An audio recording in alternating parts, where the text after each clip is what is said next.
నీతా అంబానీ దేశంలోని అత్యంత ధనవంతుడు ముఖేష్ అంబానీ భార్య.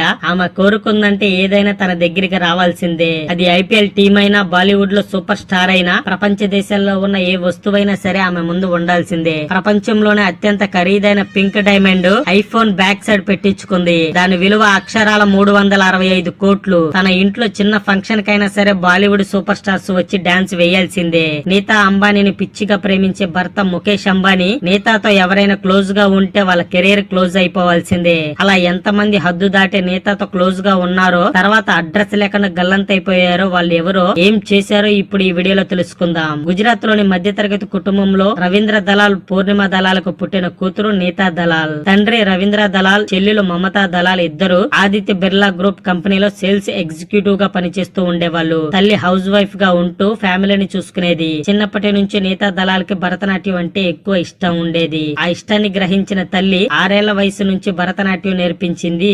ముంబైలోని రోజ్మాన్స్ ఇంటర్నేషనల్ స్కూల్లో విద్యాభ్యాసం పూర్తి చేసింది నీతా. అలాగే టీచర్ అవ్వాలనే లక్ష్యంతో చదువుకుంటూనే భరతనాట్యం చేసేది. ముంబైలోని నరసింహాజీ డిగ్రీ కాలేజీలో బీకాం పూర్తి చేసింది నీతా. నీతా ఒక ప్రైవేట్ స్కూల్లో నెలకి 800 జీతంతో టీచర్ గా కూడా జాయిన్ అయింది. గుజరాతీ కల్చరల్ ప్రోగ్రామ్స్ వాళ్ళు ముంబైలోని నవరాత్రి కార్యక్రమాలు నిర్వహించారు. ఆ కార్యక్రమంలో నీతా భరతనాట్యం ప్రదర్శన చేసింది. ఆ రోజు ధీరుభాయ్ అంబానీ ఒక ఆడిటోరియంలో నీతా దళాల్ భరతనాట్యం చేయటం చూశారు. నాట్యం బాగుంది, అమ్మాయి బాగుంది. ఎంత బాగుంది అంటే భారతీయ సంస్కృతి అమ్మాయిలో కనపడుతుంది అని. ఆ అమ్మాయి ఎవరు అని అక్కడ నిర్వాహకుల్ని అడిగారు. ఆ కుటుంబం గురించి మొత్తం తెలుసుకుని ఫోన్ నెంబర్ తో సహా ధీరుభాయ్ అంబానీకి చెప్పారు. ఆ మరుసటి రోజు ధీరుభాయ్ అంబానీ నీతా ఇంటికి ఫోన్ చేశారు. అటు నుంచి నీతా ఫోన్ తీసింది. నేను ధీరుభాయ్ అంబానీని మాట్లాడుతున్నాను అని అన్నారు. వెంటనే అవునా, నేను క్వీన్ ఎలిజబెత్ మాట్లాడుతున్నా అని కోపంతో ఫోన్ పెట్టేసింది. మళ్ళీ ఫోన్ రింగ్ అయ్యింది. ఈసారి నీతా వాళ్ళ నాన్న ఫోన్ లిఫ్ట్ చేశాడు. అప్పుడు నేను ధీరుభాయ్ అంబానీని మాట్లాడుతున్నాను అనగానే ఆయన వాయిస్ గుర్తుపట్టిన నీతా తండ్రి ఆయన చెప్పింది విని నీతా వైపు చూసి, మనం రేపు ధీరుభాయ్ ఆఫీస్ కి వెళ్తున్నామని చెప్పాడు.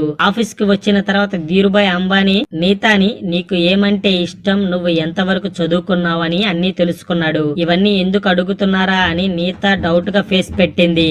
అప్పుడు వెంటనే ధీరుభాయ్ నిన్ను మా ముఖేష్ కి ఇచ్చి పెళ్లి చేద్దాం అనుకుంటున్నా అని అన్నాడు. అంతే, తండ్రి కూతుర్లు ఇద్దరు మొహంలో ఏదో తెలియని టెన్షన్. ఇంటికి వెళ్లి అందరూ మాట్లాడుకుని ఆ మరుసటి రోజు ధీరుభాయ్ అంబానీ ఇంటికి వెళ్లారు. అలా వాళ్ళు పెళ్లి ఖరారు చేసుకున్నారు. ఆ తర్వాత ముఖేష్ అంబానీకి నీతా అంబానీ అంటే ఎంత ఇష్టమో ఈ సంఘటనలే ఉదాహరణ. మొదటిది, భార్య కోసం 15,000 కోట్ల రూపాయలతో 14 అంతస్తుల బిల్డింగ్ ని కట్టించి బర్త్డేకి గిఫ్ట్ గా ఇచ్చాడు. అందులో కేవలం నీతా అంబానీ కోసం 500 మంది స్టాఫ్ పనిచేయడానికి ఉన్నారు. అలాగే నీతా అంబానీ రోజు వేసుకునే డ్రెస్ ఖరీదు అక్షరాల 3 లక్షలకి పైగానే ఉంటుంది. ఈ రోజు వేసుకున్న డ్రెస్ మళ్ళీ ఎప్పటికీ వేసుకోరంట. నీతా అంబానీ కాఫీ, టీ తాగే కప్స్ బెల్జియం నుంచి గోల్డ్ తో తయారు చేపించి కప్స్ ని తెప్పించారు. నెక్స్ట్ ఒక రోజు క్రికెట్ చూడటానికి స్టేడియానికి వెళ్లి వస్తానని ముఖేష్ అంబానీకి చెప్పింది. ఆ మరుసటి రోజు ఐపీఎల్ ఫ్రాంచైజీ మాట్లాడి ముంబై ఇండియన్స్ టీమ్ ని కొన్నాడు ముఖేష్ అంబానీ. ఇక నుంచి ప్రతిరోజు నువ్వు ఐపీఎల్ మ్యాచ్ చూడటానికి వెళ్ళు, మన టీం ని సపోర్ట్ చేయని చెప్పి సర్ప్రైజ్ ఇచ్చాడంట ముఖేష్ అంబానీ.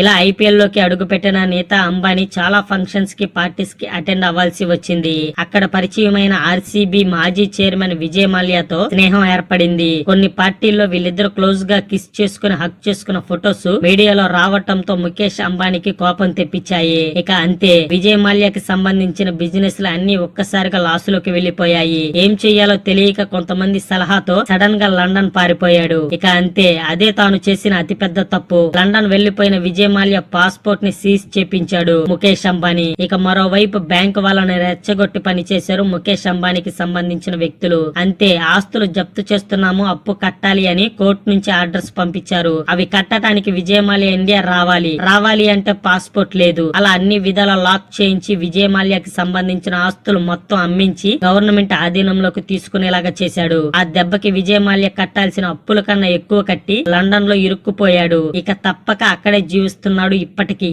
ఆ తర్వాత లలిత్ మోడీ, అసలు ఇండియాకి ఐపీఎల్ ని పరిచయం చేసిన వ్యక్తే ఇతను. ఈ వ్యక్తి కూడా తొందరపడే నీతా అంబానీతో క్లోజ్ గా హక్ చేసుకుంటూ కనిపించాడు. అంతే, ఆ నెక్స్ట్ కొన్ని రోజులకే తనపై మనీ లాండరింగ్ జరిగిందంటూ 2010లో ఈడీ దర్యాప్తు చేపట్టింది. ఇక వెంటనే తాను కూడా లండన్ పారిపోయాడు. అక్కడ వెళ్లిన కొన్ని రోజులకే పాస్పోర్ట్ సీజ్ చేశారు. అలా లలిత్ మోడీ కూడా లండన్ లోనే ఉండిపోవాల్సి వచ్చింది. నెక్స్ట్ హర్భజన్ సింగ్, ఐపీఎల్ లో ముంబై ఇండియన్స్ మ్యాచ్ గెలిచిన ఆనందంలో గ్రౌండ్ లోకి పరిగెత్తుకుంటూ వచ్చిన నీతా అంబానీని హక్ చేసుకుని పైకి ఎత్తి తిప్పాడు. అక్కడే ఉన్న ముఖేష్ అంబానీ ఇది చూశాడు. అంతే, ఆ నెక్స్ట్ ఐపీఎల్ సీజన్ లో హర్భజన్ సింగ్ ను ముంబై ఇండియన్స్ టీం డ్రాప్ చేసింది. ఆ తర్వాత సిఎస్కే టీం లోకి వెళ్లిన సరిగ్గా అవకాశాలు రాలేదు. వచ్చిన ఎక్కువ మ్యాచెస్ ఆడించలేదు. ఆ తర్వాత నిదానంగా సిఎస్కే టీం కూడా హర్భజన్ సింగ్ వదిలేసింది. ఆ తర్వాత ఆక్షన్ లో ఏ టీం కూడా హర్భజన్ సింగ్ ని తీసుకోలేదు. అలా తన కెరీర్ అయిపోయింది. వీటన్నిటిని దగ్గర నుండి గమనించిన బాలీవుడ్ సూపర్ స్టార్స్ సల్మాన్ ఖాన్, షారుఖ్ ఖాన్, అమీర్ ఖాన్ నీతా అంబానీతో చాలా జాగ్రత్తగా ఉంటూ వచ్చారు. తాను ఎంత క్లోజ్ గా ఉంటున్నా వీళ్ళు మాత్రం దూరంగానే ఉంటూ ముఖేష్ అంబానీ దెబ్బకి ముగ్గురు సూపర్ స్టార్స్ వాళ్ళ హద్దుల్లో ఉంటూ వచ్చారు. ఇలా నీతా అంబానీకి బలి అవ్వకుండా బ్రతికిపోయారు ఈ ముగ్గురు.